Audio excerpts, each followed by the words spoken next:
Hello and welcome to Homemaking Made Cuter. What I'm going to be teaching you today is how I home cook 4+ meals a week. This is definitely something that I worked up to. I ended up starting this last October with just feeling a little overwhelmed with work, wanting to come home and do something for myself. Got a new cookbook and it just kind of all fell together.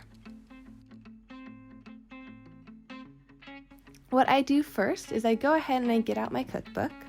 I like to kind of stick to one cookbook, so I'm limited. Currently, I'm using the Half-Baked Harvest Super Simple Cookbook.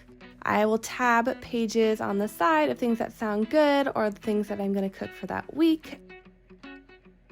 First thing I'll go through and I'll kind of see what there is, what sounds good. I try to pick about 4, and I'll go ahead and put a little tab on the ones that I do decide to do.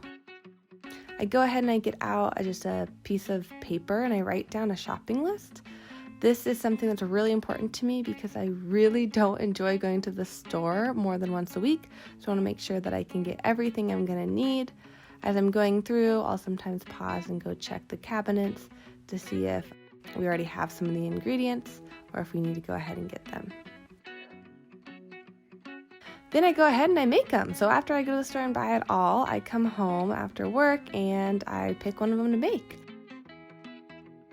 This is a really fun activity for me. Even when I'm just so fried, it just makes me feel just really nice after work, and it's fun to make something new and try something new and learn some recipes that are really, really good, and then some that maybe I wouldn't do again.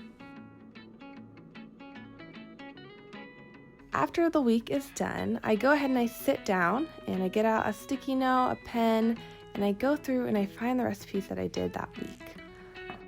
What I like to do is I like to write down some notes. Sometimes I'll substitute something, other times I'll see that it was too spicy and I want to use less, too cheesy, not cheesy enough, whatever it is. And so I'll go ahead and I write down notes on a sticky note for each of the recipes that I did, so that next time I kind of know whether, first off, they're worth my while. Sometimes I'll put do not repeat, I didn't like it.